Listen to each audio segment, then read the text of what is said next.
Hi, welcome back to my channel, What Debbie Makes. I'm here with a Friday Sews video where I'm going to go over what I've made this week.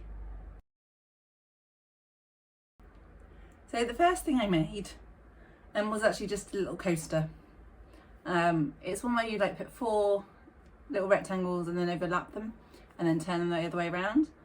And I just thought I'd give it a go because it was in this Sewing Machines Basics for Children's book, which I thought would help me because I'm really bad at reading instructions.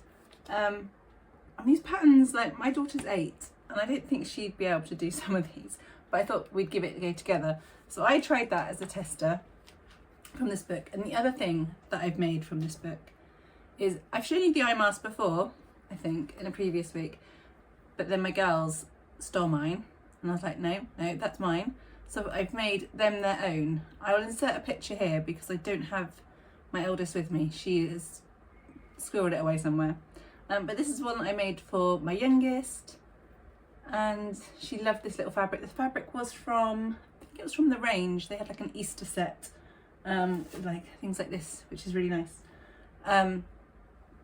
Yeah, so I've made, but I had to make the pattern smaller. So this is a book and it says for children aged 7+, but the pattern size for this piece, my one fits me perfectly. So there was no way these were going to fit my children. They, especially on the nose, they needed them a lot narrower. So I photocopied it and shrunk it down. I made this one quite a bit smaller. And the one for my eldest was a little bit bigger, but halfway in between this size and my size. And I whipped these up on Wednesday night. I went to the Thready Set Go sewing social and I started my top, which I'll show you in a second. Got to the difficult part and then switched to making 2 of these and managed to finish them both that night, which was really good. So the top that I made, I showed you last week. I was going to make the Krissa Crop top, which is a free pattern, and I started it, I'd cut it all out last week, and I started it on that sewing social by doing the French seams. So the pattern's just finishing it how you want to finish it. And I don't have an overlocker. I didn't really fancy doing zigzag stitches, so I did French seams. I think it was a 1/2 inch seam allowance, so I did a 1/4 inch, folded it over and then did the other 1/4 inch. I don't know if that's supposed to work or not, but that's what I did and it seems fine. And it's the first time doing darts. I don't like how pokey they are. They're not, I'll insert a picture of me wearing it. I'm not hugely, I don't love the top, but maybe in the summer I might wear it. But I think it goes with my matching pyjama shorts, so it might just be a pyjama top. Yeah, I did the darts, I did the French seams, and then it was doing the binding. And this is the first time doing binding. And obviously I am really crap at following instructions. And also it's doing what I feel comfortable with. And I couldn't find double folded binding, so I got single folded binding from my local shop. And so it said to obviously put the binding on, and then it was 6mm double folded binding she wanted, so that would have been half the size and then folded over more times, and my machine does not like bulk, so I just folded it over once. So as in it's just the full 12mm folded over, and then the other 6mm inside. So yeah, I'm really happy with how that came out. For the first time doing bias binding, I am so really chuffed with how that went. So yeah, did that on the neck and the armholes. And then yeah, this is supposed to have buttons. I couldn't face, I've never done buttons before, and I couldn't face doing buttonholes when I'd done the bias binding and the darts. I was like, there's too many new things in one go. So I just did snaps and they're fine. They work really well. And yeah, I'm really impressed that I did it and it works out and it fits.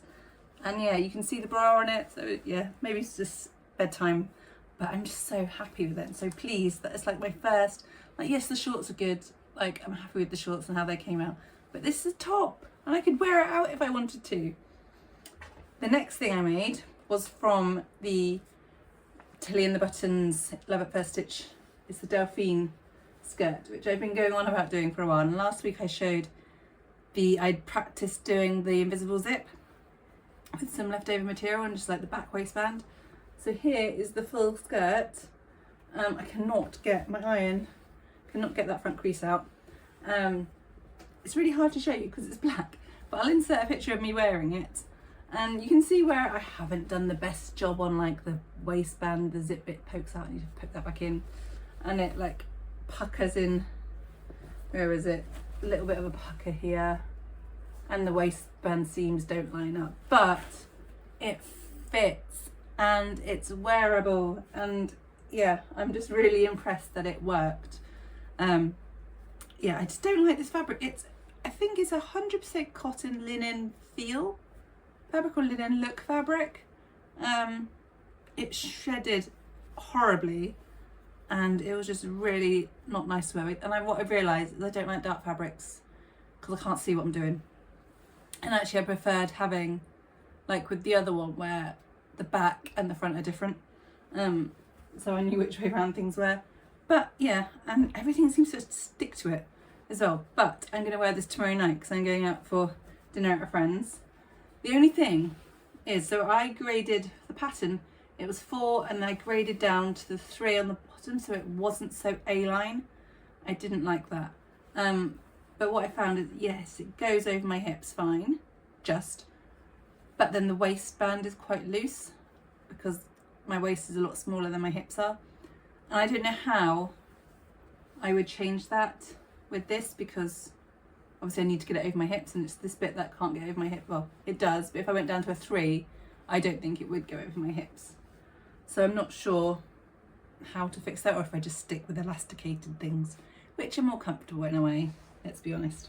So that is what I've made. I didn't get as much made up this week as I wanted to because I am in a different setup. The bedroom setup was not great for me. It's a very small desk. I think the desk was about 1 metre wide. With my sewing machine and everything, there was not enough space. Like if I had my laptop out with instructions on and the sewing machine and then the fabric, it was just not working. So we have come out to my office. My husband built a shed in the garden during lockdown and now we have a lovely office space out here. I used to work out here, but now I have the other side of the office and I've got a humongous desk, which is much nicer. I can fit my sewing machine, I can fit my laptop. I've got plenty of space to cut things out. I can use the floor to cut things out. I was cutting things out on the kitchen floor, which is tiled and it had like bits and dips, whereas this floor is like a wooden laminate. So I've got space, which is really nice. So I spent a couple of days this week moving everything out here and just getting it all set up because there was a nice sofa out here, which has now gone into the house. But yeah, so I also picked up, I got this off Vinted and I am super excited. This is the Tilly and the Buttons stretch book. I've been waiting for this for a while because I found it on Vinted and the seller accidentally sent me the wrong book. So then I had to send it back to her. She nicely paid the postage for that and then she's sent it to me again. So I've got this and I'm excited to read through it and try out some things. So I don't know what my plans for next week are because I need to wait and order some fabric, but it'll probably be something from this book, I hope. But yes, I'm excited. And I hope you have had a wonderful week. Let me know what you've made this week and if you've got any plans for next week. So have a good weekend. Bye.